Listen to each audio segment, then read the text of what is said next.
처음에는 뭐 호주에서 농장에서 딸기도 따고, 딸기? 네, 2년 정도 하고 회사를 꾸렸어요. 호주에서. 호주에서.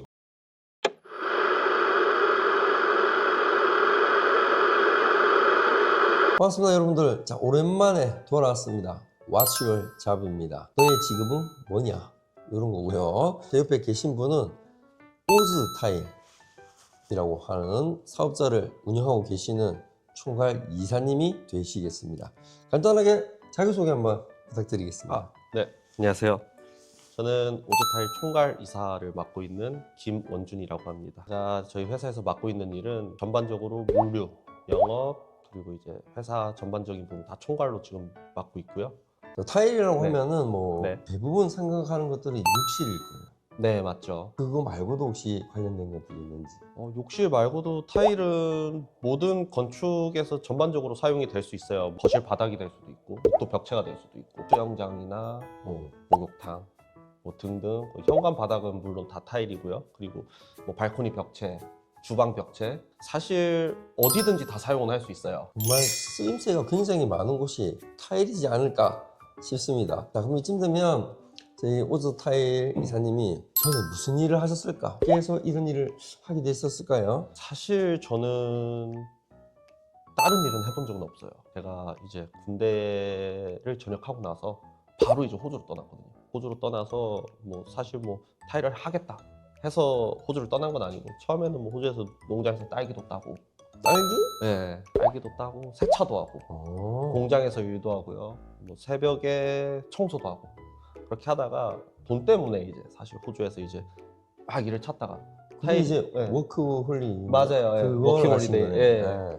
타일이 돈이 많이 되더라고요. 그래서 그래서 처음에 이제 시작하게 된 계기가 시공으로 시작했어요. 시공. 와, 네. 그럼 제일 처음 갔을 때 힘든 거부터 노가다부터 했겠네요. 그쵸. 처음에 모래 나르고, 모래 나르고. 압착 나르고, 타일 나르고 해서 저는 한국 돈으로, 그때 당시 한국 돈 한 8만 원 일당? 하루에 8만 원이요? 네. 그때가 몇 년 전이죠?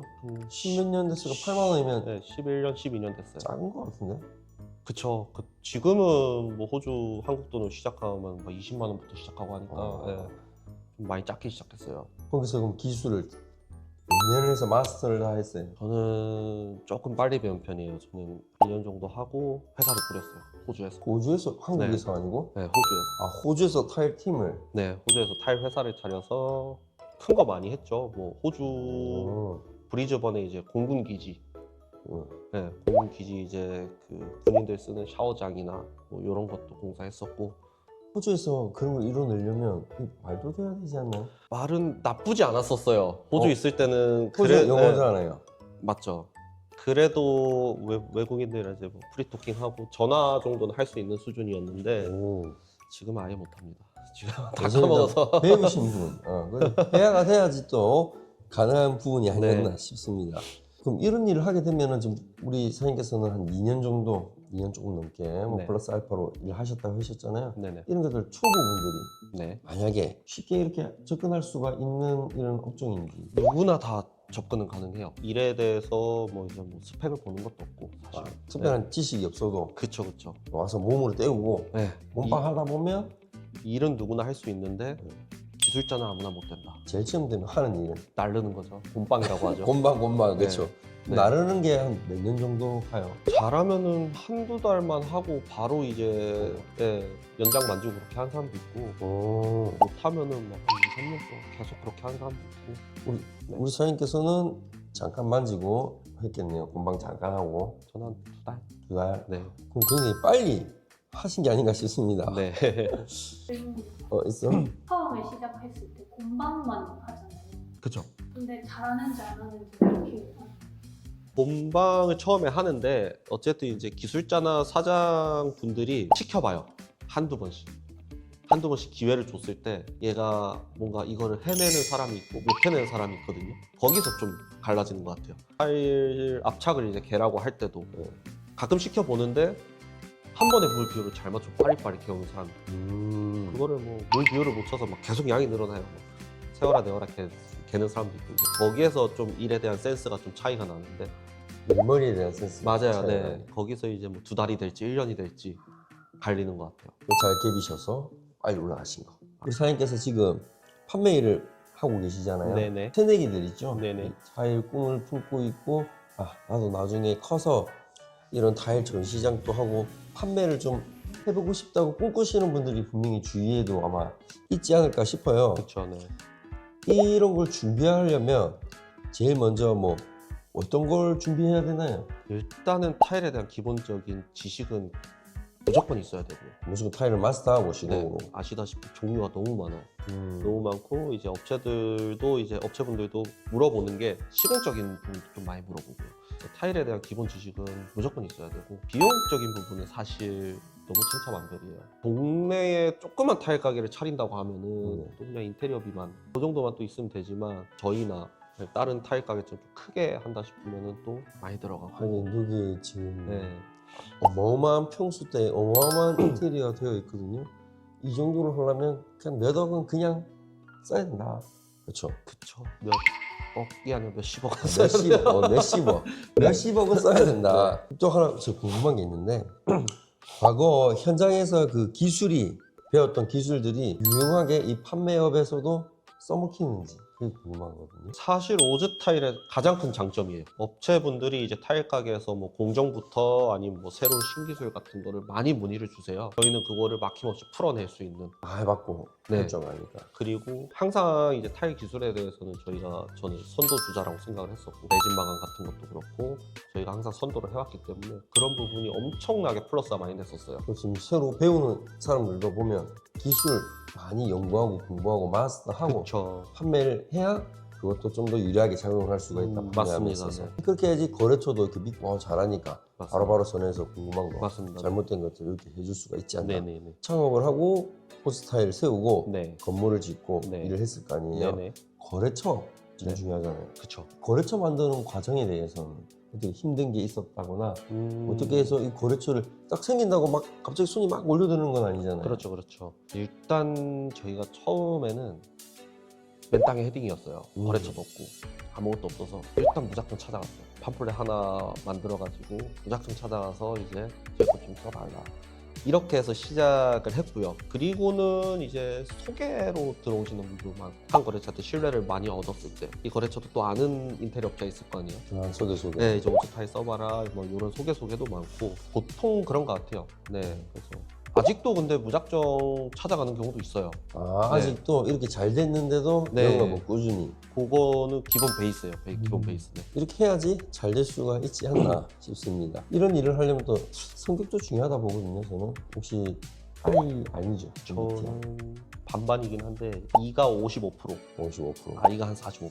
너무 I 내향적인 사람들은 영업하기에도 좀 자신이 조금 딸릴 수도 있고 조금 힘들 수도 있어요. 네. 이런 일에 성향이 맞으려면 어떤 종류의 사람이 이런 일에 좀 적합하다고 볼까요? 제 생각에는 좀 내향적인 거랑 외향적인 거는 크게 상관이 없다고 봐요. 왜냐면은 이게 영업이 사람마다 방식이 다르기 때문에 또 내향적인 사람은 또 자기 성격에 맞춰서 영업을 하면 되는 거고 근데 다만 이제 제일 중요한 거는 꼼꼼해야 돼요. 아시다시피 대표님도 발주를 했는데 오늘 시공인데 뭐가 빠졌다. 거기에 대해서 공기가 하루 늘어나는 거에 대한 부대적인 비용, 타일 작업자가 하루 더 와야 되고 이런 게 너무 크기 때문에 무조건 빠짐없이 꼼꼼해야 된다. 꼼꼼한 네. 디테일을 잘 지키는, 잘 챙기는 네, 그런 사람이야지 이런 일을 해도 오래 갈 수가 있겠네요. 맞아요. 네. 이때까지 가장 내 인생에 힘들었던 순간 고비가 있었다. 막 이런 눈물 날 것 같은 그런 혹시 일이 있었을까요? 저는 사실 지금도 힘들긴 한데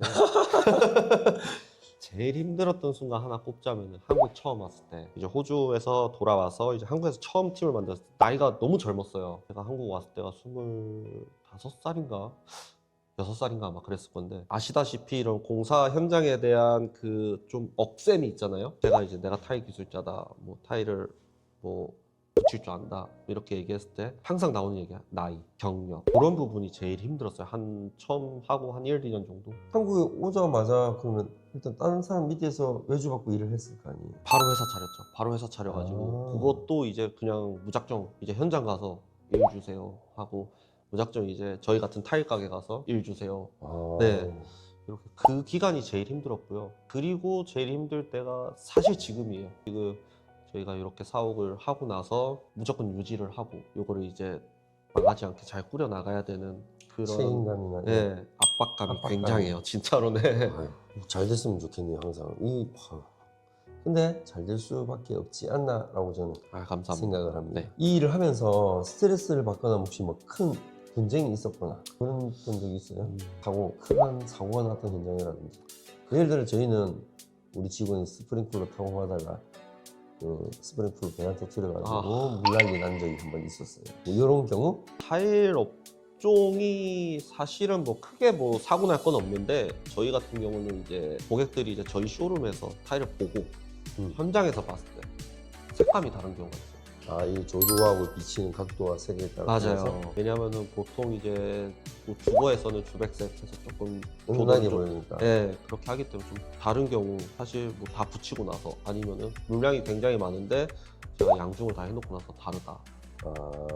그런 경우가 가장 클레임이 많고요. 그런 거 말고는 큰 크게는 사고는 없었어요? 큰 사고는 크게는 없었던 것 같아요. 준비를 하셔야 돼요. 사람은 누구에나 하는 일이 그렇죠. 실수를 하나씩 주거든요. 버틸만한 템을 줄 건데 조심하셔야 됩니다. 한 가지 있어요. 예전에 이제 저희가 한국 처음 넘어왔을 때 지금은 이제 뭐 마페이, 아덱스 뭐 이런 부자재가 굉장히 많잖아요. 좋은 부자재들. 저희가 처음 왔을 때는 그런 부자재 없었어요. 그 시절에는 없었어요? 네, 없었어요. 마페이하고? 아예 없었어요. 아예 없었고 근데 또 타일은 큰 타일들이 막 한국에 막 들어오던 시절이었어요. 그래가지고 이제 처음에 뭐 박판 타일이던 아니면 600, 1200 타일이든 할 때 부자재가 녹록지 않으니까 붙였다가 화장실 전체가 벽이 다 떨어졌어요. 압착이 완전 이런 경우 수도 없이 있었죠. 돈을 개냈겠네요. 어쨌든 다시 해야 되니까. 그렇죠. 네, 다 다시 해주고 뭐 그런 경우는 있었죠. 요즘에는 그럼 그런 경우가 거의 다 요즘 많이 잘 없는 나오고 것 같아요. 네. 오래 못 버티는 사람들. 오래 있잖아요. 못 버텨. 혹시 막 하루 출근해서 일하다가 뭐 네. 관두고 가는 애들이나 이런 애들 이 업계는 많을 것 같거든요. 사실 근데 이게 자랑은 아닌데요. 저희 회사는 막내가 지금 3년 차예요. 내가 안 나가요. 독립도 안 하고. 네, 맞아요. 오. 뭐 이제 가끔씩 이제 뭐 왔다가 바로 가시는 분들은 공통점이 뭐냐면 많이는 없었는데 한 다여섯 분 정도 계세요. 좀 끈기가 부족하고. 체력적으로 힘들고 예. 아침에 출근 좀 진짜 그쵸. 근데 그런 거를 좀 잘 못 버티신 좀 게으르신 분들 그리고 시간 약속에 대한 좀 그런 게 좀 약하신 분들이 가끔 계세요. 그런 분들이 조금 바로바로 나가는 것 같아요. 아니 그런 사람들은 다 이유가 있습니다. 맞아요. 빨리 관두는 사람. 지금 조금 불안하신 그 압박감을 가지고 계신다고 하셨잖아요. 나중에 더 잘 돼가지고 압박감 없이 평온한 마음이 되셨을 때 이 회사의 앞으로의 방향을 어떻게 해서 확장을 더 시킬 계획이 있으신지. 사실 이거는 저나 아니면 저희 이제 같이 경영에 참여하는 사람들이나 다 똑같은 한 마음일 건데 사업을 더 어떻게 뻗쳐나간다는 그런 것보다는 저희가 이번에 좀 송년회하면서 많이 느꼈어요. 보니까 식구가 계속 늘어나더라고요. 아이도 낳고 가족이 생기고 하다 보니까 좀 그 사람들끼리 같이 좀 잘 벌고 좀 화목한 회사 분위기를 만드는 그게 목표고 아직까지는 뭐 다른 사업을 어떻게 해야겠다 이런 거는 조금 생각이 없는 것 같아요. 선배로서 네. 이 업계를 이어나가고 싶어하는 새내기들을 위한 뭐 한마디 조언이 있다면? 이거는 제가 사실 조금 말씀드리기 조심스러운 부분도 있어요. 왜냐면 뭐 제 말을 듣고 뭐 이게 뭐 사람의 방향이 달라지거나 이런 건 원치 않아서 그런데 일단은 시공으로 봤을 때는 좀 쉽게 생각하고 현장에 오거나 그러지 않았으면 좋겠다. 왜냐면은 많이 억세요. 많이 억세고 힘들고 또 안전사고도 가끔씩 일어나기 때문에 사람들이 굉장히 예민해 있거든요. 그런 부분을 좀 알고 너무 돈만 보지 말고 처음에는 사실 뭐 돈이 많이는 안 돼요. 사실 많이는 안 되고 남들보다 더 벌 수 있겠지만 내가 고생하는 것만큼 못 벌거든요. 느낌이. 그런 부분을 좀 알고 이 업계에 좀 들어갔으면 좋겠고 그리고 뭐 타일 판매 같은 경우도 사람들이 이제 볼 때는 굉장히 많이 남는 줄 알아요. 타일 자재가. 근데 사실 그게 아니거든요. 저희는 이제 자재 특성상 무게가 많이 나가잖아요. 그래서 이제 물류나 뭐 운반 그리고 뭐 현장에 올려주는 것까지 부대 비용이 너무 많이 들어요. 창고 자리도 너무 많이 차지하고 그런 것도 좀 생각하셔가지고 시장 조사를 좀 정확히 하셔서 타일 가게도 좀 창업하면 좋지 않을까라는 생각을 좀 하네요. 네. 그리고 창업하고 물건 떼올 데가 없다. 그러면 여기 전화하면 됩니다. 맞습니다. 맞죠? 네. 아유, 오늘 이렇게 마취 여자 참여해 주셔서 너무 감사드립니다. 감사합니다. 아유, 좀 고생 많으셨습니다. 감사합니다. 하시는 사업 항상 원창하게 제가 기도하겠습니다. 감사합니다. 더해서도 항상 화이팅입니다. 화이팅!